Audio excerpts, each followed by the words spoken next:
Meu nome é Ed e eu tinha 22 anos quando meu mundo desabou. Voltei do segundo ano da faculdade esperando abraços calorosos e refeições caseiras. Em vez disso, encontrei uma placa de vendido pregada no gramado da frente da casa e caixas de papelão contendo minha vida empilhadas na entrada da garagem.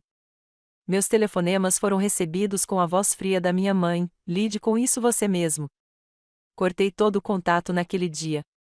2 anos e 199 telefonemas de pânico depois, finalmente entendi o que família realmente significa. Conte-me de onde você está assistindo nos comentários e clique no botão de inscrição para se juntar a mim nesta jornada de traição e reconstrução. Crescendo em nossa casa no subúrbio de Westfield, a vida parecia normal à primeira vista. Meus pais, Harold e Grace Peterson, proporcionavam uma existência financeiramente confortável de classe média. Meu pai trabalhava como consultor financeiro em uma empresa regional, enquanto minha mãe gerenciava uma imobiliária. Vistos de fora, parecíamos a família americana por excelência, uma casa com uma cerca branca, jantares em família e fotos de férias orgulhosamente exibidas em molduras combinando. Mas, por trás daquele exterior polido, havia uma casa regida por expectativas rígidas. Desde o jardim de infância, notas perfeitas não eram comemoradas e eram esperadas. Meus pais nunca iam às minhas apresentações na escola, a menos que eu fizesse um solo. O segundo lugar na feira de ciências me rendeu um sermão sobre me esforçar mais da próxima vez, em vez de parabéns. Cada conquista era apenas um trampolim para a próxima expectativa. O afeto físico tornou-se cada vez mais raro à medida que eu crescia. No ensino fundamental, os abraços foram substituídos por acenos de aprovação. As conversas giravam em torno do desempenho acadêmico e da preparação para a faculdade, em vez dos meus pensamentos, sentimentos ou sonhos. O abismo emocional entre nós se alargou, transformando-se em um cânion que eu não sabia como atravessar. Apesar dessa distância emocional, eu me destacava academicamente, só notas A durante todo o ensino médio, presidente do time de debate, editor do jornal da escola. Cada conquista era cuidadosamente escolhida para construir a inscrição perfeita para a faculdade. O dia em que recebi minha bolsa integral para arquitetura na Universidade Westmore foi a última vez que vi orgulho genuíno nos olhos dos meus pais. A arquitetura não foi uma escolha aleatória. Eu desenhava projetos de edifícios desde os 8 anos, imaginando espaços onde as pessoas se sentissem seguras, confortáveis e conectadas. Meu sonho era um dia projetar centros comunitários para bairros carentes, lugares que pudessem transformar vidas e promover o pertencimento. Essa paixão me sustentou durante a frieza emocional em casa. Meu quarto era meu santuário, o único espaço verdadeiramente meu naquela casa. Paredes azul claras estavam cobertas com meus esboços e fotografias de arquitetura. As estantes estavam abarrotadas de livros de arquitetura que eu havia guardado durante anos para comprar. Uma prateleira de canto especial guardava tesouros da minha avó antes de ela falecer, quando eu tinha 12 anos, sua câmera vintage, um cobertor tricotado à mão e uma caixa de joias contendo as únicas relíquias de família que eu possuía. Vovó Margarete tinha sido minha tábua de salvação emocional. Durante as visitas de verão, ela me ensinou que o amor deve ser incondicional. Seu valor não está nas suas conquistas, Ed, ela dizia, acariciando meu cabelo enquanto assávamos biscoitos juntos. Está no seu coração. Depois que ela morreu, aquela caixa de joias contendo seu simples colar de pérolas se tornou meu bem mais precioso. No verão antes da faculdade, trabalhei em turnos dobrados em uma cafeteria local, economizando cada centavo para livros didáticos e despesas não cobertas pela minha bolsa de estudos. Meus pais deixaram claro que, embora a mensalidade pudesse ser coberta, eu precisaria cuidar de todo o resto. Construindo independência, eles chamavam isso. Eu estava apavorada e animada com a ideia de sair de casa. Meu primeiro ano na Universidade Westmore foi como respirar livremente pela primeira vez. Minha colega de quarto, Mia, uma estudante internacional do Brasil que estuda jornalismo, se tornou minha primeira amiga de verdade. Ela me apresentou a Jordan, um estudante de ciência da computação com um senso de humor perverso que morava no fim do corredor. Pela primeira vez, experimentei uma amizade sem condições, pessoas que gostavam de mim simplesmente por ser Ed, não pelas minhas realizações. Aquele primeiro ano me transformou. Entrei para a Sociedade de Arquitetura da Universidade, trabalhei como voluntária em um centro comunitário local e até fui ao meu primeiro encontro de verdade. Meus projetos de design receberam elogios de professores que enxergaram um potencial genuíno no meu trabalho. Uma professora, a doutora Amélia Torres, demonstrou interesse especial pelos meus projetos voltados para a comunidade e se tornou uma espécie de mentora. A comunicação com meus pais se reduziu a breves telefonemas semanais que seguiam um roteiro previsível. Como estavam minhas notas? Eu estava mantendo minha bolsa de estudos? Já tinha conseguido um estágio? Respondi às perguntas deles com respeito, mas compartilhei pouco sobre minhas novas amizades ou minha crescente confiança. Algo me dizia que eles não entenderiam ou valorizariam esses desenvolvimentos. À medida que o verão se aproximava, uma estranha ansiedade começou a crescer. Apesar da distância emocional, eu ainda considerava a casa dos meus pais meu lar e presumia que voltaria para lá entre os semestres. Quando mencionei os planos para o verão durante nosso último telefonema, minha mãe pareceu distraída, dizendo apenas: "Vamos resolver isso quando você chegar." Olhando para trás, eu deveria ter reconhecido o aviso em sua resposta vaga, mas eu estava focado nas provas finais e nos projetos de fim de ano. O semestre terminou triunfantemente. Tirei nota máxima nas minhas apresentações finais, garanti uma vaga na lista do reitor e até ganhei um prêmio do departamento pelo projeto do meu centro comunitário.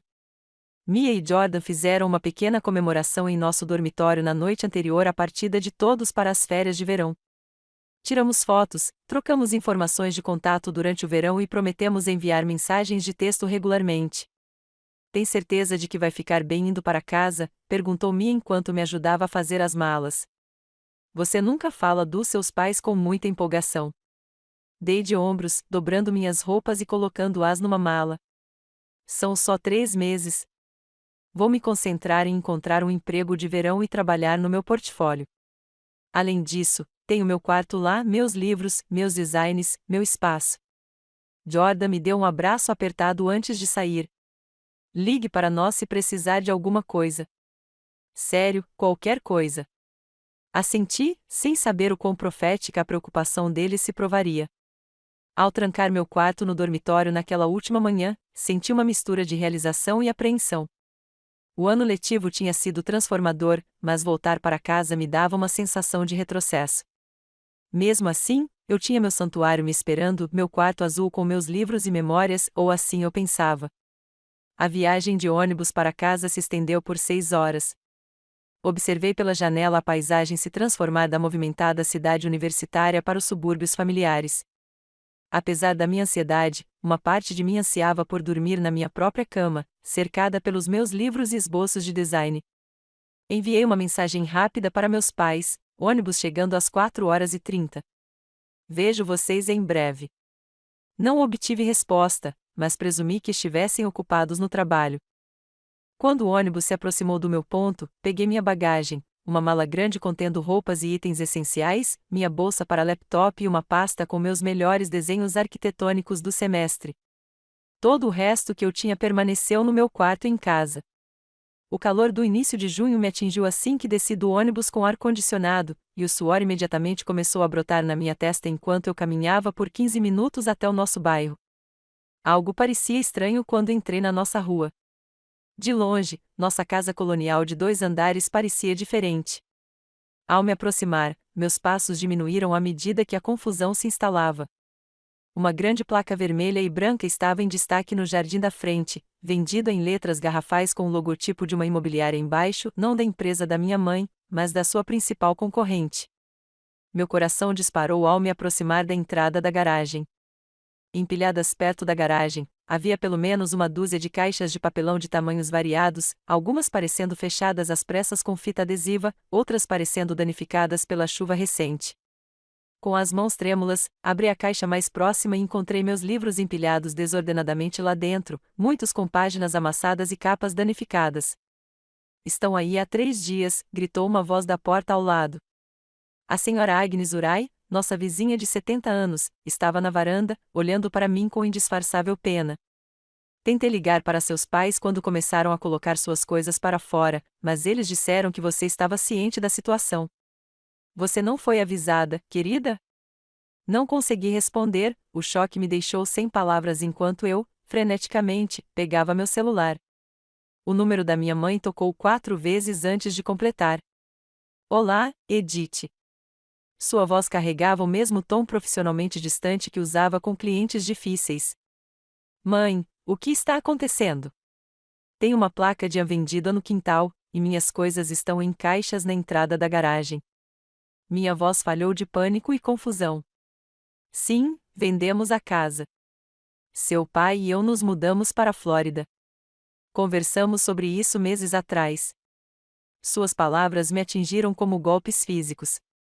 Eles nunca mencionaram a mudança, nem uma vez durante nossas ligações semanais. O quê? Quando você, para onde eu devo ir?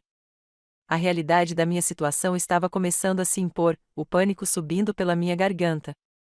Você é adulta agora, Edith. Você tem uma bolsa de estudos. Precisa cuidar dos seus próprios arranjos. O distanciamento clínico em sua voz era pior do que qualquer raiva. Mas todas as minhas coisas, meus livros, o porta-joias da vovó, onde eu devo morar no verão? Meu dormitório está fechado. Lágrimas escorriam pelo meu rosto enquanto eu andava de um lado para o outro ao lado das caixas, atraindo olhares preocupados dos vizinhos que passavam. Guardamos o que era importante. O resto está aí para você resolver. Você deveria ser grata por não termos doado tudo. Isso faz parte do crescimento. Crescer? Você me expulsou de casa sem avisar.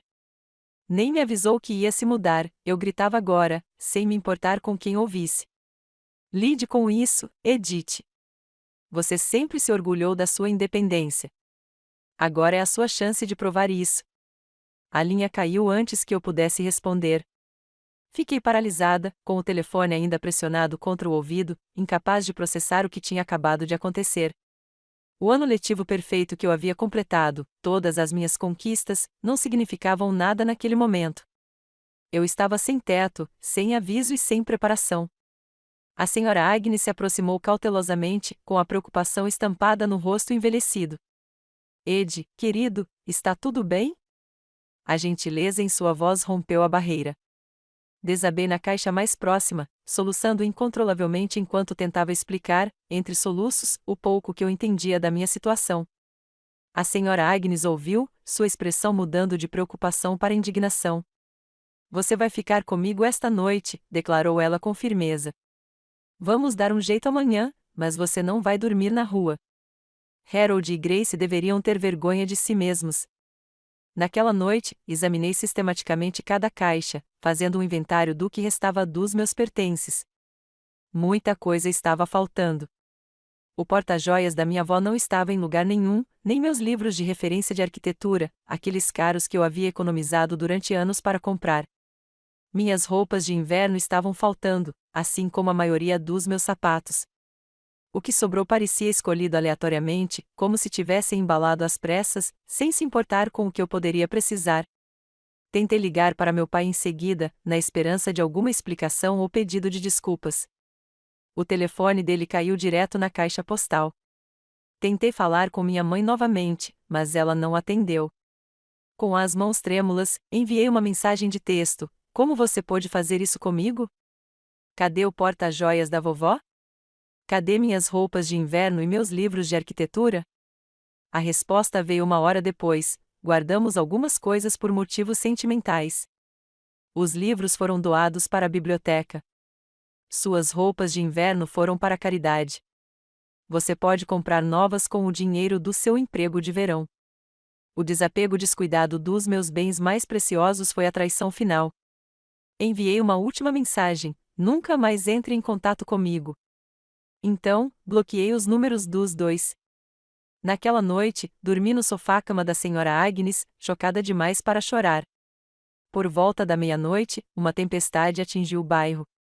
Da janela, observei a chuva encharcar as caixas de papelão que continham o que restava da minha infância e adolescência. Assim como o amor dos meus pais, aquelas caixas se mostraram uma proteção inadequada contra as intempéries. A manhã trouxe clareza, se não conforto. A senhora Agnes preparou café e torradas, tratando-me com uma gentileza gentil que só realçou a crueldade das ações dos meus pais. Durante o café da manhã, ela fez alguns telefonemas para amigos, procurando opções de moradia temporária. A filha da minha sobrinha ficou em um internato estudantil no verão passado, explicou. Não é chique, mas é barato, e talvez haja vagas disponíveis. À tarde, eu havia garantido o último quarto disponível em uma casa vitoriana decadente convertida em moradia estudantil, a 6 quarteirões da minha antiga casa. O aluguel consumiria a maior parte das minhas economias em poucas semanas. Meu novo quarto era pouco maior que um armário, com papel de parede descascando e um colchão que afundava no meio. Minha colega de quarto, Stephanie, era estudante de farmácia e deixou claro que preferia solidão e silêncio. Trabalho à noite no hospital e durmo de dia, explicou ela secamente. Então, mantenha o barulho baixo durante o dia. A senhora Agnes me ajudou a recuperar o que pudemos das caixas danificadas pela chuva. Muitos dos meus livros estavam irreparáveis, com as páginas grudadas ou as capas deformadas a ponto de não serem reconhecidas. Meus esboços e projetos foram os que mais se saíram bem, anos de trabalho reduzidos a papel encharcado e manchado. Fotografei o que restava legível antes de descartar, com relutância, os originais. Com abrigo garantido, mas com os fundos diminuindo rapidamente, minha próxima prioridade era encontrar trabalho. O mercado de trabalho de verão já estava saturado de estudantes que haviam planejado com antecedência. Após 3 dias de rejeição, consegui 3 vagas de meio período, turnos da manhã em uma cafeteria, turnos da noite em um supermercado e babá de fim de semana para uma família com 3 crianças pequenas. Minha agenda se tornou brutal. Acordar às 4h30 para o turno das 5 horas na cafeteria, algumas horas à tarde para procurar uma moradia mais estável e tentar salvar meus pertences, depois 6 horas no supermercado antes de desabar na cama. Os fins de semana eram consumidos com babás, sem tempo para descanso ou reflexão. Apesar de trabalhar quase 70 horas semanais, eu mal conseguia cobrir as despesas. O estágio de verão em arquitetura que eu tanto esperava continuava sendo um sonho impossível. 2 semanas depois dessa rotina exaustiva, recebi um telefonema inesperado da irmã mais nova da minha mãe, Catherine. Ao contrário da minha mãe, tia Catherine sempre demonstrou interesse genuíno pela minha vida, embora a distância geográfica e o controle dos meus pais tivessem limitado nosso relacionamento. Ed, acabei de descobrir o que aconteceu, começou ela, com a voz carregada de raiva. Sinto muito. Se eu soubesse, teria te oferecido nosso quarto de hóspedes imediatamente. Como você descobriu? Perguntei, cansada demais para sentir muito além da curiosidade. Sua mãe mencionou isso casualmente durante nossa ligação mensal, como se te abandonar fosse completamente normal. Ela disse que você estava sendo dramática sobre a situação. O desgosto de Catherine era evidente. Preciso que você saiba que não foi uma decisão repentina. Eles estão planejando essa mudança há meses. A confirmação da premeditação me incomodou, apesar do meu cansaço. Disseram por quê? Catherine hesitou. Usaram o dinheiro da venda da sua casa para comprar imóveis para investimento na Flórida. Aparentemente, eles queriam entrar no ramo imobiliário, mas precisavam de capital. Ela fez uma pausa. Ed, eles deixaram claro que não pretendem mais te sustentar financeiramente. Disseram que os estudantes universitários devem ser autossuficientes. A conversa confirmou minhas piores suspeitas, mas não me trouxe conforto algum. Catherine ofereceu ajuda financeira, que o orgulho me fez recusar relutantemente. Ela insistiu em enviar uma pequena quantia mesmo assim, que chegou bem a tempo de cobrir uma conta médica inesperada quando desenvolvi bronquite devido à exaustão e à má nutrição. À medida que junho se transformava em julho, minha saúde física e mental se deteriorava rapidamente. O trabalho constante e a falta de sono me deixavam perpetuamente exausto.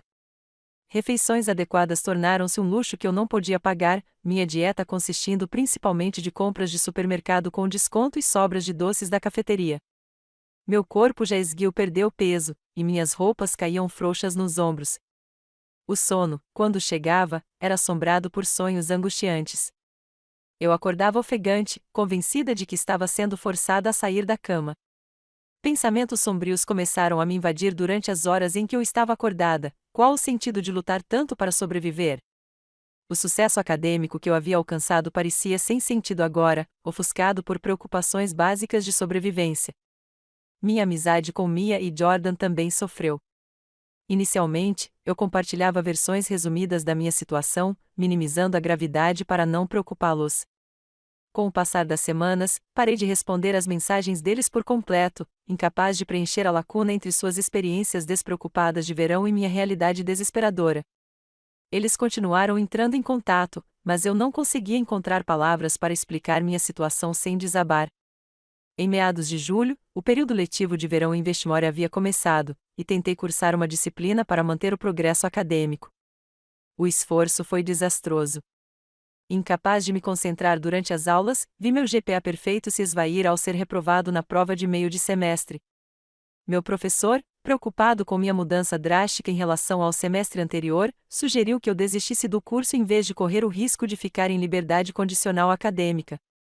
Essa reprovação desencadeou meu primeiro ataque de pânico, ofegante em um banheiro depois da aula, convencido de que estava morrendo enquanto meu peito se apertava dolorosamente. O centro de saúde do campus diagnosticou ansiedade aguda e recomendou terapia que eu não tinha condições de pagar e não tinha tempo para frequentar. O golpe final veio quando recebi um e-mail da comissão de bolsa solicitando uma reunião para discutir minhas preocupações acadêmicas. Sem manter um GPA mínimo, minha bolsa integral estava em risco. O futuro cuidadosamente construído por anos estava desmoronando, e eu não tinha rede de segurança para me amparar. Certa noite, enquanto arrumava os produtos no supermercado, avistei uma mulher parecida com minha mãe. A visão momentânea me fez ter outro ataque de pânico, desta vez à vista de clientes e colegas de trabalho. Meu gerente me mandou para casa mais cedo com um aviso sobre levar problemas pessoais para o trabalho. Naquela noite, no meu quarto minúsculo e sufocante, enrolei-me como uma bola no meu colchão flácido e me permiti sentir plenamente o abandono. Meus pais não tinham apenas me deixado sem um lar, eles tinham sistematicamente desmantelado todo o apoio com que eu poderia contar, levando até mesmo as lembranças que me conectavam ao amor da minha avó. A traição parecia total e irreversível. Pela primeira vez, encarei a possibilidade de não sobreviver àquilo, não fisicamente, talvez, mas a pessoa que eu tinha sido, ambiciosa, confiante, motivada, estava desaparecendo sob o peso de simplesmente existir no dia a dia. Sem intervenção, eu não tinha certeza de quem permaneceria. Agosto chegou com um calor escaldante e uma pressão financeira crescente. Minha bolsa de estudos continuava em risco, e o semestre de outono se aproximava em poucas semanas.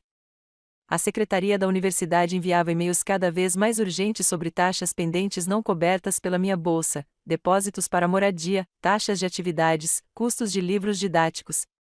Cada notificação aumentava a minha ansiedade, mas eu não tinha recursos para lidar com elas. A dívida do cartão de crédito se acumulava rapidamente, à medida que eu cobrava despesas essenciais que não conseguia cobrir com minha renda cada vez menor. As taxas de juros eram predatórias, projetadas para prender pessoas desesperadas exatamente como eu. Cada pagamento mínimo que eu conseguia juntar mal chegava ao saldo principal. A ansiedade financeira tornou-se uma companheira constante, acordando comigo todas as manhãs e me seguindo em cada trabalho exaustivo. Minha situação de vida piorou ainda mais quando Stephanie anunciou que iria morar com um namorado, deixando-me responsável pelo pagamento integral do aluguel ou por encontrar um novo colega de quarto imediatamente. Ninguém respondeu aos meus anúncios publicados às pressas. O proprietário, insensível à minha situação, deu-me 10 dias para pagar o valor integral ou desocupar o imóvel. Desesperada, tentei uma última conversa com meus pais. Depois de semanas de silêncio, desbloqueei os números deles e liguei primeiro para meu pai, na esperança de que ele demonstrasse mais compaixão do que minha mãe. Edith. Sua voz era rígida, formal. Presumo que esteja ligando por dinheiro. Pai, estou prestes a perder minha bolsa de estudos e minha moradia. Não posso trabalhar mais horas do que já estou trabalhando. Preciso de ajuda. Engolir meu orgulho foi como engasgar com vidro, mas eu não tinha alternativas. Sua mãe e eu conversamos sobre isso. Acreditamos que você esteja passando por dores de crescimento necessárias. A vida real não é dada de mão beijada. Você tem que conquistar seu próprio caminho. Ele parecia estar recitando trechos de um livro sobre criação de filhos, distante da realidade das minhas circunstâncias. Dores de crescimento? Tenho 3 empregos e mal consigo me alimentar. Você me deixou sem teto sem avisar. Minha voz se elevava a cada palavra, a raiva superando temporariamente a exaustão. Essa atitude é exatamente o problema. Você sempre teve um senso inflado de direito. Nós sustentamos você por 18 anos. Outros pais não apoiam os filhos na faculdade. Você não parou de me sustentar. Você me sabotou ativamente. Jogou fora meus pertences, roubou relíquias de família que nem eram suas para levar, e nem teve a decência de me avisar que eu não teria um lar para onde voltar. Sua voz endureceu. Essas relíquias pertencem à nossa família, não só a você. Sua avó também gostaria que as tivéssemos. Quanto a avisá-lo, talvez se você tivesse ligado com mais frequência durante o semestre, em vez de se envolver com a vida universitária, saberia dos nossos planos. A injustiça de tirar o fôlego daquela declaração me deixou em silêncio momentâneo. Eles haviam deliberadamente ocultado informações sobre a venda da nossa casa e depois me culparam por não ter percebido os planos deles. Você é ingrata, Edith. Nós te demos tudo, e agora você está agindo como uma vítima porque esperamos um comportamento adulto de você. Algo dentro de mim se estilhaçou com essas palavras, o último resquício de esperança de que meus pais pudessem reconhecer sua crueldade ou oferecer, mesmo que mínima, ajuda. Nunca mais quero falar com nenhum de vocês, eu disse, com a voz subitamente calma. Você não me deu tudo. Você me ensinou que família não significa nada, que o amor é condicional, que não posso confiar nas pessoas que mais deveriam me proteger. Parabéns pela lição. É a última que você vai me ensinar. Encerrei a ligação e bloqueei os números novamente, desta vez com uma decisão definitiva, em vez de uma raiva reativa. A separação pareceu permanente, uma cauterização de uma ferida infeccionada, dolorosa, mas necessária à sobrevivência. Na manhã seguinte, o proprietário emitiu uma ordem de despejo. Eu tinha 48 horas para desocupar o imóvel. Sem ter para onde ir e com a maioria dos meus pertences já perdidos, coloquei as poucas roupas e itens essenciais que me restavam na mochila. Os livros didáticos de arquitetura que consegui salvar eram pesados demais para carregar, então os deixei para trás, junto com meu portfólio danificado. Naquela noite, uma tempestade fora de época varreu a região. Sem abrigo, encolhi-me na entrada coberta da biblioteca pública, encharcado e tremendo enquanto os raios caíam sobre mim. Horas se passaram em um desconforto miserável, a fome corroendo meu estômago, a exaustão consumindo minha consciência. Ao amanhecer, a febre me consumia, minhas roupas ainda úmidas contra a pele úmida. Tentei caminhar até meu turno matinal na cafeteria, mas andei apenas 2 quarteirões antes de desabar em um banco, tonto demais para continuar. Um transeunte chamou uma ambulância. Apesar dos meus protestos débeis sobre os custos médicos, o pronto-socorro do hospital estava ofuscantemente iluminado após a manhã cinzenta. Os médicos diagnosticaram desidratação grave, desnutrição e pneumonia. A equipe médica trocou olhares preocupados quando admiti que não tinha endereço fixo nem família para contatar. Seu corpo está entrando em colapso, explicou o médico sem rodeios. Estresse extremo, nutrição insuficiente e descanso inadequado comprometeram seu sistema imunológico. Você precisa ser internado. Ri sem graça. Não posso pagar esta consulta, muito menos uma internação hospitalar. Uma assistente social do hospital foi chamada. Em meio a uma névoa febril, expliquei minha situação, o abandono, a bolsa de estudos perdida, o despejo e os empregos que eu não podia mais desempenhar fisicamente.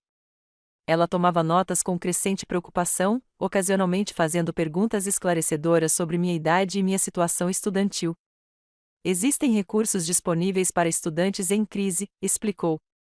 Deixe-me ligar para a sua universidade. Semi-consciente de febre, não tive outra escolha a não ser concordar. Enquanto os antibióticos fluíam por via intravenosa para o meu braço, entreguei-me à exaustão completa, esgotada demais para continuar lutando. Pela primeira vez desde que descobri o sinal de vendido 2 meses antes, permiti-me liberar completamente o controle, incerta se algo permaneceria quando eu acordasse. Acordei e encontrei a professora Amélia Torres sentada ao lado da minha cama de hospital, seu rosto familiar uma visão surreal no ambiente clínico. Por um momento, pensei que a febre tivesse induzido alucinações. Bem-vinda de volta, disse ela suavemente. Você dormiu por quase 20 horas. A confusão turvou meus pensamentos enquanto eu lutava para entender sua presença. Professora Torres, como você? O hospital contatou os serviços estudantis quando você foi internada. Quando ouviram seu nome, me ligaram. Ela se inclinou para a frente, com preocupação evidente nos olhos. Ed, por que você não entrou em contato? O departamento teria ajudado. Percebi que a vergonha e o orgulho me impediram de buscar ajuda. Mesmo no meu pior momento, eu não conseguia admitir a profundidade das minhas dificuldades, especialmente para professores que eu respeitava. Eu não queria que ninguém soubesse, sussurrei, com a garganta arranhada pela tosse. Achei que conseguiria lidar com isso sozinha. A professora Torres balançou a cabeça gentilmente. Ninguém lida com a falta de moradia e o abandono sozinho, especialmente aos 22 anos. Isso não é independência, é isolamento. Durante a hora seguinte, enquanto minha mente clareava, ela delineou um caminho que parecia impossível apenas alguns dias antes. O departamento de arquitetura tinha uma vaga de assistente de pesquisa disponível imediatamente, sem prestígio, mas oferecendo uma pequena bolsa e, principalmente, acesso à moradia para estudantes de pós-graduação durante o verão. É um quarto individual em um apartamento compartilhado, explicou ela. Básico, mas limpo e seguro. A bolsa não vai te deixar rico, mas, combinado com o auxílio alimentação do campus, você não vai passar fome. Lágrimas brotaram em meus olhos, a gentileza quase mais dolorosa do que as dificuldades anteriores. Por que você faria isso por mim? Porque seu talento é excepcional e sua situação é injusta. Sua franqueza foi revigorante após meses de banalidades. Mais importante, porque é isso que uma comunidade faz, apoia seus membros em momentos de crise. Esse conceito, comunidade como rede de segurança, foi revolucionário para mim. Depois de anos de autossuficiência forçada, o Departamento de Arquitetura providenciou que minhas contas hospitalares fossem cobertas por um fundo emergencial de saúde estudantil. O escritório de auxílio financeiro ajudou a reestruturar minha bolsa de estudos, permitindo um semestre probatório para restaurar meu GPA sem perder o financiamento. A recuperação física ocorreu gradualmente.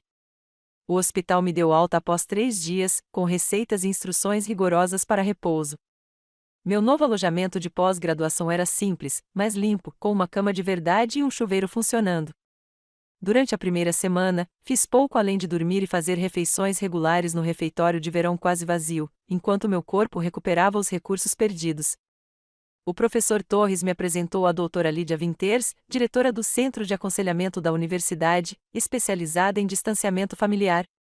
Nossas sessões, 2 vezes por semana, inicialmente se concentravam na estabilização imediata, lidar com ataques de pânico, estabelecer rotinas de sono e processar o trauma agudo do abandono.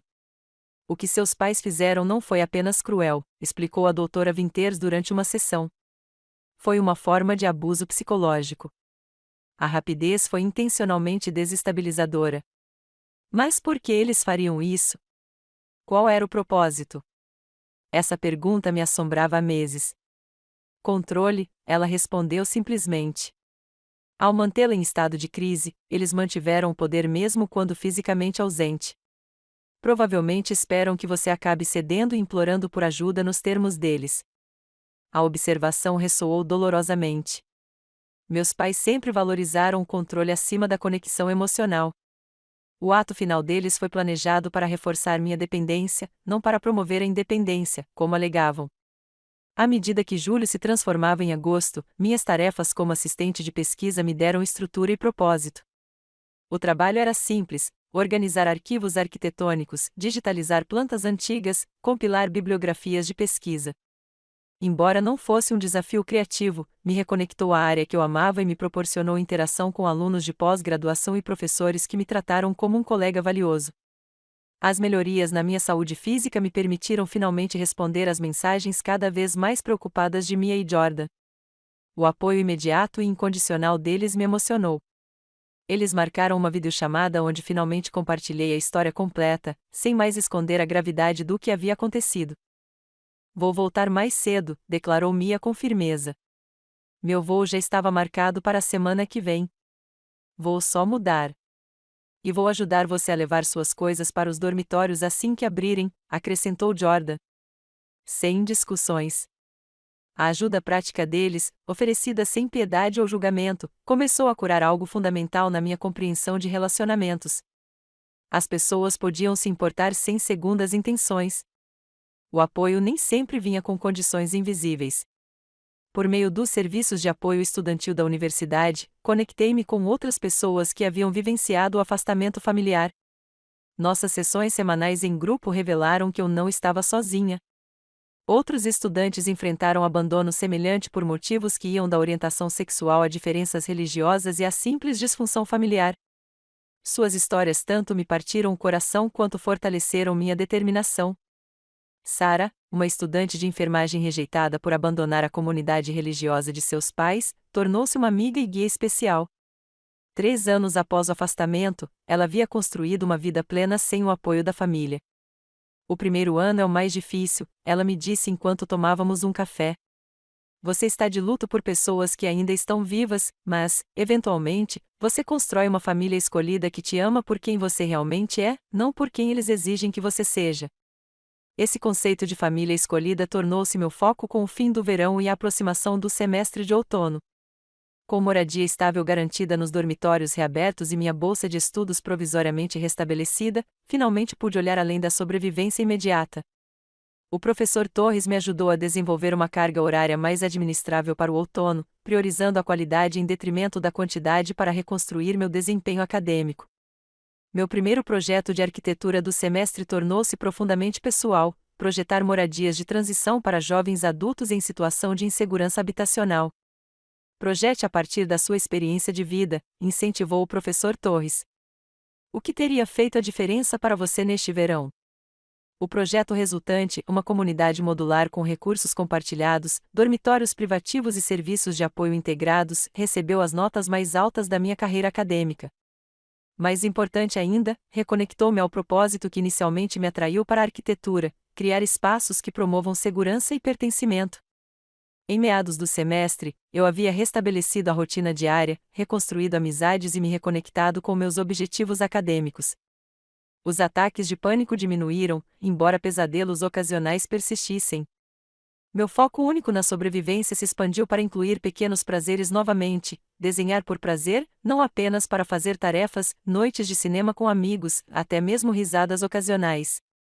O Dr. Winters me ajudou a entender que a recuperação não era linear. Alguns dias ainda traziam uma tristeza avassaladora pelo relacionamento familiar que eu havia perdido, não o relacionamento em si, que havia sido condicional e controlador, mas a família idealizada que eu sempre desejei. Aceitar que meus pais nunca seriam essas pessoas foi um processo contínuo, medido em pequenas vitórias, em vez de uma resolução completa. Curar não significa esquecer ou mesmo perdoar necessariamente, explicou ela. Significa que a dor não controla mais suas escolhas diárias. Significa construir uma vida em que o status desse relacionamento não define seu valor. Gradualmente, dolorosamente, comecei a construir essa vida, uma decisão independente, um relacionamento saudável, uma conquista acadêmica de cada vez. Os 2 anos que se seguiram àquele verão traumático me transformaram de maneiras que eu jamais poderia ter previsto. As mudanças externas eram facilmente mensuráveis: me formei com honras, apesar daquele semestre difícil, consegui uma vaga no Horizon Architectural Group, especializado em design voltado para a comunidade, e aluguei meu primeiro apartamento de verdade em Crable, um antigo armazém no centro da cidade. Meu portfólio se expandiu com projetos significativos, incluindo um centro para jovens em um bairro carente que recebeu o reconhecimento da Comissão de Planejamento Urbano. As mudanças internas se mostraram mais profundas. A independência, antes imposta a mim como punição, tornou-se fonte de orgulho silencioso. Cada pagamento de aluguel feito com meus próprios ganhos, cada desafio profissional superado com sucesso, cada feriado comemorado com a família escolhida em vez de parentes biológicos construíram uma confiança que não poderia ser minada pela ausência dos meus pais. Meu apartamento, embora pequeno, tornou-se o santuário que eu um dia busquei no meu quarto de infância. Janelas industriais inundaram o espaço com luz natural, iluminando paredes cobertas de desenhos arquitetônicos e fotografias de momentos significativos: a formatura com Mia e Jordan me ladeando de beca e capelo, a cerimônia de inauguração do centro juvenil, caminhadas de fim de semana com meu crescente círculo de amigos. Cada imagem representava uma conexão livremente concedida, não dependente de desempenho ou conformidade. A estabilidade financeira veio gradualmente. Trabalhos de arquitetura de nível básico pagavam modestamente, mas um orçamento cuidadoso permitia pequenos luxos depois que as necessidades básicas fossem atendidas. Desenvolvi sistemas para tudo: poupança para emergências, contribuições para a aposentadoria, cobertura de seguro, criando a segurança que meus pais haviam removido abruptamente. O processo foi tedioso, mas fortalecedor, com cada decisão financeira fortalecendo minha autossuficiência. O romance entrou na minha vida inesperadamente através de um projeto de horta comunitária onde eu me voluntariava mensalmente. Thomas, um engenheiro ambiental apaixonado por espaços urbanos sustentáveis, abordou-me com perguntas sobre a incorporação de estruturas de jardim em condomínios. Nossa conversa profissional evoluiu para um café, depois para um jantar e, por fim, para um relacionamento construído com base no respeito mútuo e na comunicação transparente. Conte-me sobre sua família, ele perguntou durante nosso terceiro encontro. Não tenho contato com minha família biológica, respondi simplesmente, esperando as perguntas embaraçosas que geralmente acompanhavam tais afirmações. Em vez disso, ele assentiu pensativamente. Família é quem aparece para você, não apenas quem compartilha seu DNA. Gostaria de ouvir essa história quando você estiver pronto para compartilhá-la, mas sem pressão. Sua resposta refletiu a inteligência emocional que mais tarde o tornaria um parceiro inestimável. Quando finalmente contei a história completa do meu abandono, ele ouviu sem julgamentos, fez perguntas ponderadas e nunca insistiu em reconciliação quando expressei satisfação com o meu distanciamento. Algumas coisas quebradas não devem ser coladas, observou ele. Às vezes, a quebra cria espaço para que algo mais saudável cresça. À medida que minha reputação profissional crescia, minha segurança financeira também crescia. A promoção a gerente de projetos júnior veio acompanhada de um aumento salarial substancial, permitindo-me finalmente quitar as dívidas persistentes daquele verão desesperador. Cada cartão de crédito quitado representava mais um elo na cadeia de dependência que se rompia. No segundo aniversário do dia em que encontrei meus pertences em caixas encharcadas pela chuva, eu estava livre de dívidas, com economias crescentes e uma trajetória de carreira definida. Aquela data marcante passou sem que eu a reconhecesse até que Thomas a mencionou casualmente durante o jantar. Faz exatamente 2 anos hoje, não é? Fiz uma pausa, com o garfo no ar. Como você se lembrou disso? É importante para você, mesmo que não a celebre oficialmente. Ele apertou minha mão gentilmente. Estou orgulhoso de você, sabia? A maioria das pessoas não teria se reconstruído tão completamente a partir daquele ponto de partida. Seu reconhecimento desencadeou uma emoção inesperada. Eu estava tão focada em seguir em frente que raramente reconhecia a distância já percorrida. 2 anos antes, eu estava hospitalizada, sem teto e sem esperança. Agora eu estava em terreno sólido, inteiramente criado por mim. Na manhã seguinte, meu telefone exibiu uma notificação que eu inicialmente não compreendi: 199 chamadas perdidas do mesmo número nos últimos 2 anos, o número da minha mãe, ainda bloqueado, mas tentando contato insistentemente. Cada chamada ia direto para o correio de voz sem me alertar, a contagem aumentando silenciosamente enquanto eu reconstruía minha vida. A curiosidade superou a cautela. Entrei no meu sistema de correio de voz e descobri dezenas de mensagens, começando com exigências raivosas logo após eu bloquear os números, evoluindo para súplicas cada vez mais desesperadas. A mais recente, de poucos dias antes, continha algo que eu nunca tinha ouvido na voz da minha mãe: medo genuíno. Edith, por favor. Seu pai teve um derrame. Precisamos que você nos ligue. As coisas estão difíceis por aqui. Por favor. A fraqueza em sua voz, tão diferente de seu tom controlado de sempre, me fez hesitar. Uma rápida busca na internet confirmou a verdade: meu pai havia de fato sofrido um derrame grave 3 semanas antes. A cobertura da imprensa local sobre um evento comunitário de arrecadação de fundos mencionou contas médicas crescentes e a potencial execução hipotecária da família Peterson. Minha tia Catherine ligou naquela mesma tarde, sem saber que eu havia descoberto a notícia por conta própria. Sei que você ainda está com raiva, e tem todo o direito de estar, começou ela, cautelosa. Mas achei que você deveria saber o que está acontecendo. A história que ela compartilhou revelou como as circunstâncias dos meus pais haviam mudado drasticamente. Seus investimentos imobiliários na Flórida fracassaram catastroficamente durante uma crise econômica.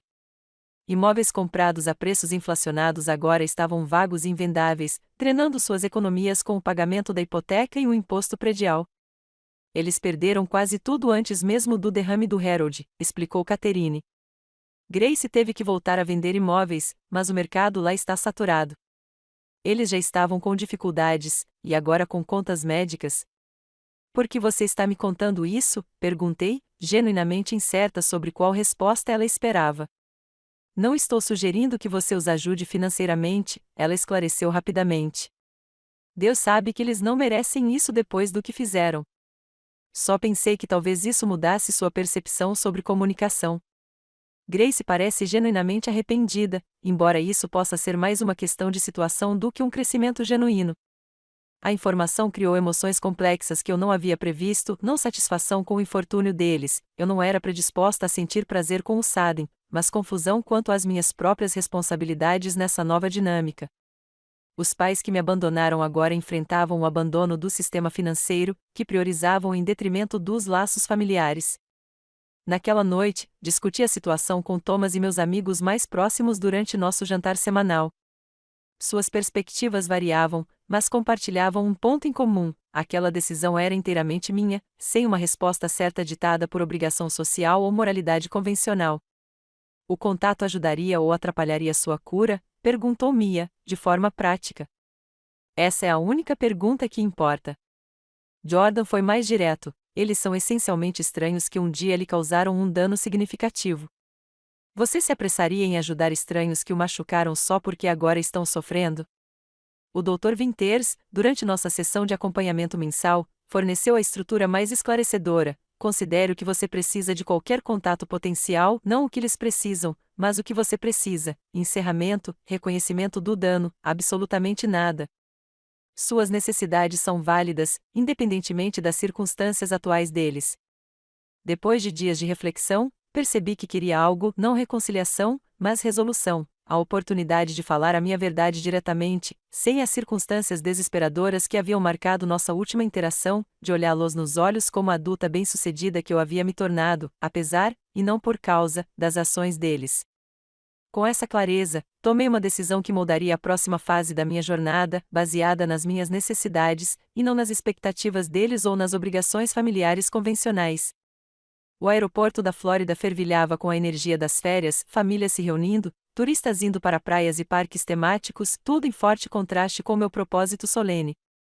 Eu havia escolhido voar em vez de dirigir, limitando meu tempo no estado a exatamente 48 horas, o suficiente para realizar o que eu precisava sem contato prolongado desnecessário. O sistema de navegação do carro alugado me guiou por ruas desconhecidas até o modesto centro de reabilitação médica nos arredores de Jacksonville. Nada naquele prédio indefinido sugeria o significado do que me esperava lá dentro, meu primeiro encontro pessoal com meus pais em mais de 2 anos. Minha mãe estava sentada sozinha na sala de espera, sua aparência chocante em sua transformação. A corretora de imóveis, impecavelmente penteada e impecavelmente vestida, havia sido substituída por alguém que parecia uma década mais velha do que sua idade real. Raízes grisalhas apareciam sob a tintura de cabelo maltratada, e suas roupas pendiam frouxas em uma estrutura que havia perdido bastante peso. Ela não me notou imediatamente, dando-me alguns momentos para me recompor antes de se aproximar. Grace, eu disse formalmente, usando seu primeiro nome deliberadamente. Sua cabeça se ergueu de repente, os olhos arregalados em descrença. Edith, você veio. Ela se levantou um pouco, estendendo os braços para um abraço que eu não retribuí. Desajeitadamente, ela se recostou na cadeira. Estou aqui para ver o Harold, declarei, mantendo distância emocional por formalidade, e para falar com vocês dois diretamente, nada mais. Algo brilhou em seu rosto, decepção, talvez, ou reconhecimento de limites que ela não havia previsto. Ele está em fisioterapia agora, disse ela. Mais 20 minutos. Ela gesticulou para a cadeira ao lado dela. Você quer se sentar? Escolhi um assento em frente em vez de adjacente, mantendo um espaço físico que refletisse a realidade emocional. Sei que o Harold teve um derrame grave. Ela sentiu, com os olhos baixos. O lado direito do corpo dele ficou paralisado. A fala também. Ele está melhorando com a terapia, mas... Ela parou de falar, girando a aliança ansiosamente. As contas médicas são exorbitantes. O plano de saúde cobriu a internação inicial, mas não os cuidados contínuos. Estamos prestes a perder o apartamento. Não respondi ao pedido implícito de assistência. Há quanto tempo ele está aqui? 6 semanas. Vão dar alta na semana que vem, independentemente do progresso. Não podemos pagar mais. Sua voz falhou um pouco.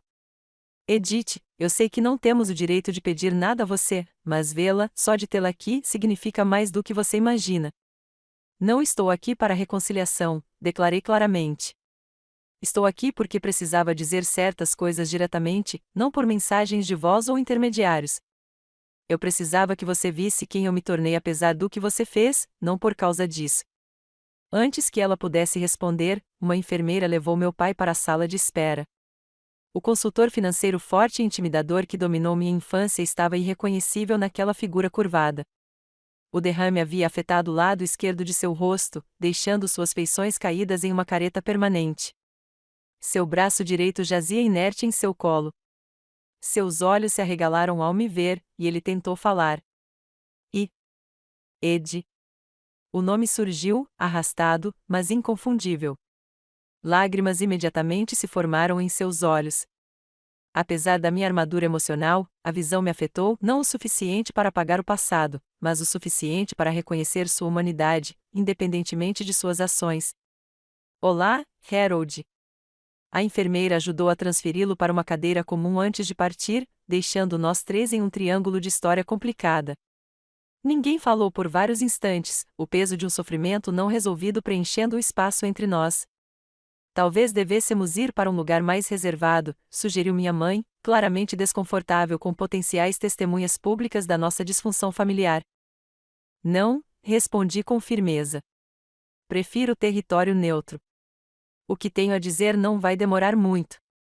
Endireitei os ombros, concentrando-me na força que construía ao longo de 2 anos de recuperação e crescimento. Quero deixar absolutamente claro por que estou aqui. Não vim por obrigação familiar ou por perdão. Vim porque precisava concluir este capítulo adequadamente antes de seguir em frente com a minha vida. Meu pai tentou intervir, com dificuldades de fala, mas eu continuei firme. 2 anos atrás, você decidiu me abandonar sem aviso. Você se desfez dos meus pertences, incluindo relíquias de família insubstituíveis. Você me deixou sem teto durante um período de transição vulnerável. Depois, você me culpou por não lidar com a crise que você criou deliberadamente. Os fatos, expostos de forma clara e sem embelezamento emocional, causaram um impacto visível. Quando eu mais precisei de ajuda, você não só recusou assistência como sabotou ativamente minha estabilidade. Quase perdi minha bolsa de estudos, minha saúde, potencialmente, minha vida por causa das suas ações. O rosto da minha mãe se contraiu. Nunca quisemos que as coisas chegassem a esse ponto. Achávamos que você simplesmente se resolveria. Você sempre foi tão capaz. Eu tinha 22 anos, respondi calmamente. Pouco mais que uma criança, apesar da sua conveniente reformulação. E eu resolver as coisas ou não deveria incluir falta de moradia e hospitalização. Meu pai se esforçou para formar as palavras, finalmente conseguindo dizer: desculpe. Sinto muito, Ed. O simples pedido de desculpas, provavelmente o primeiro que ele me ofereceu, suavizou momentaneamente minha determinação, mas sentimentalismo não serviria a nenhum de nós agora. Construí uma vida sem o seu apoio, continuei. Me formei com honras. Tenho uma carreira de sucesso em arquitetura. Tenho relacionamentos significativos com pessoas que me valorizam por quem eu sou, não pelo que conquisto. Tenho estabilidade financeira que criei inteiramente sozinha. O orgulho endireitou ligeiramente a postura da minha mãe. Sempre soubemos que você era capaz de grandes coisas. Não se trata de capacidade. Trata-se de decência humana básica e responsabilidade parental. Mantive a voz calma, apesar da emoção crescente. Suas circunstâncias atuais não apagam suas ações ou suas consequências. Não estou aqui para resgatá-la financeira ou emocionalmente. O rosto machucado do meu pai não conseguia esconder sua decepção. Ele claramente esperava ou torcia por mais. No entanto, continuei após uma pausa ponderada: estou disposta a ajudá-la a navegar pelos programas de assistência disponíveis, não com meus recursos pessoais, mas com informações. Existem programas de perdão de dívidas médicas, opções de assistência habitacional e serviços sociais projetados para situações como a sua. O alívio tomou conta do rosto da minha mãe, rapidamente substituído por confusão quando acrescentei: esta assistência tem limites. Fornecerei informações e orientação limitada. Não fornecerei apoio financeiro. Não fingirei que somos uma família normal. Não me submeterei a mais manipulação ou culpa. É justo, reconheceu minha mãe em voz baixa. Mais do que justo, considerando tudo. Tirei uma pasta da minha bolsa e a coloquei sobre a mesa, entre nós. Compilei informações sobre os programas para os quais você se qualifica, procedimentos de inscrição, informações de contato, requisitos de elegibilidade, tudo o que você precisa está documentado. Também incluí as informações de contato de uma assistente social especializada em cuidados com idosos e dívidas médicas. Ela está esperando sua ligação. Meu pai estendeu a mão que funcionava para a pasta, segurando-a como se fosse uma tábua de salvação. Obrigado, conseguiu dizer. Isso não resolve o que aconteceu, afirmei claramente. Não restaura a confiança nem cria um relacionamento típico entre pais e filhos. Estou fazendo isso porque me curei o suficiente para que ajudar não me machuque mais, não porque você merece ajuda. Minha mãe assentiu, com lágrimas escorrendo pelo rosto. Destruímos algo precioso. Eu vejo isso agora. Seu pai também vê. Sim, você viu, concordei simplesmente. Algumas coisas, uma vez quebradas, não podem ser restauradas ao seu estado original. Nosso relacionamento é uma dessas coisas. Não estou buscando vingança ou punição. Estou estabelecendo a verdade como base para qualquer contato limitado que possa existir daqui para frente. Conversamos por mais 1 hora, estabelecendo parâmetros claros para uma possível comunicação futura, sem envolvimento financeiro, compartilhamento limitado de informações pessoais, comunicação principalmente por e-mail em vez de telefonemas emocionais, sem expectativas de visitas de fim de ano ou comportamentos familiares típicos, reconhecimento do dano em vez de esquecimento conveniente. Enquanto eu me preparava para ir embora, meu pai gesticulou com urgência para chamar minha atenção. Com visível esforço, ele formulou a frase mais clara desde o nosso reencontro: orgulhoso de você, não por nos ajudar, mas por sobreviver a nós. A declaração, talvez a mais honesta que ele já havia feito, reconheceu a verdade fundamental do nosso relacionamento: a criação deles não me preparou para o sucesso, foi algo a ser superado, em vez de construído. Assenti uma vez, aceitando a admissão sem abrandar meus limites. Entrarei em contato por e-mail na semana que vem sobre os pedidos de auxílio. Nada mais por enquanto. A viagem de volta ao hotel trouxe uma paz inesperada, em vez da turbulência emocional que eu esperava. Eu havia enfrentado meu maior medo, confrontar as pessoas que me causaram danos profundos e saí intacta. O poder delas sobre meu bem-estar emocional havia se dissipado, não pelo perdão, mas pelo meu próprio crescimento e clareza de limites. De volta à minha vida normal na semana seguinte, compartilhei a experiência com a família que escolhi durante um jantar no apartamento de Thomas. Suas perguntas e observações de apoio ajudaram a processar as emoções complexas que o encontro havia gerado. Você se arrepende de ter ido? Perguntou Mia, passando uma tigela de macarrão pela mesa. Não, respondi, pensativa. Isso confirmou o que eu vinha buscando na terapia. Eles não podem mais me machucar, a menos que eu permita. A aprovação ou desaprovação deles não tem poder sobre a minha vida. Essa é a definição de verdadeira independência, observou Thomas, apertando minha mão gentilmente. Nos meses seguintes, mantive os limites exatos estabelecidos durante aquela breve visita. Meus pais receberam a assistência necessária por meio dos programas que eu havia identificado. Nossa comunicação limitada por e-mail permaneceu focada e prática, em vez de emocional, nem reconciliação nem distanciamento total, mas um meio-termo cuidadosamente administrado que protegia meu bem-estar e, ao mesmo tempo, reconhecia nossa história em comum. A experiência consolidou a lição mais profunda da minha jornada: família é definida pelo comportamento, não pela biologia. As pessoas que demonstraram apoio incondicional durante meus momentos mais sombrios, Professor Torres, Sra. Agnes, Mia, Jordan, Thomas e outros que entraram na minha vida desde então, constituíram minha verdadeira família. Eles conquistaram essa designação por meio de cuidado e respeito constantes, não por conexão genética. Meu trabalho arquitetônico evoluiu para refletir essa compreensão, concentrando-me cada vez mais na criação de espaços que promovessem comunidades escolhidas.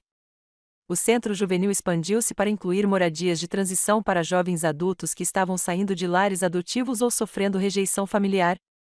Cada projeto incorporou elementos concebidos para facilitar a conexão e o pertencimento entre pessoas sem o apoio familiar tradicional. Quando memórias dolorosas ocasionalmente surgiam, eu não as afastava mais nem permitia que me dominassem. Em vez disso, reconhecia-as como parte da minha história, sem permitir que definissem meu presente ou futuro. A menina abandonada com os pertences encharcados pela chuva existia na minha história, mas ela não era mais a minha identidade completa. As caixas deixadas na entrada da garagem naquele dia de verão continham mais do que pertences descartados. Elas continham um presente não intencional, o catalisador para a construção de uma vida baseada em conexões autênticas, em vez de obrigações, conquistas ou medos. O lar que eu havia criado dentro de mim provou ser mais seguro do que qualquer estrutura física que meus pais haviam fornecido ou tirado de mim. Qual foi o seu bem mais valioso que você perdeu em uma situação difícil? Você já teve que reconstruir do zero após uma grande perda ou traição? Comente abaixo para compartilhar sua história. E se isso ressoou com você, curta e inscreva-se para apoiar mais histórias de resiliência e cura. Compartilhe com alguém que talvez precise ouvir que família é sobre ações, não apenas DNA. Obrigada por testemunhar minha jornada do abandono à força. Lembre-se, às vezes, as coisas que pensamos serem finais acabam se tornando novos começos poderosos.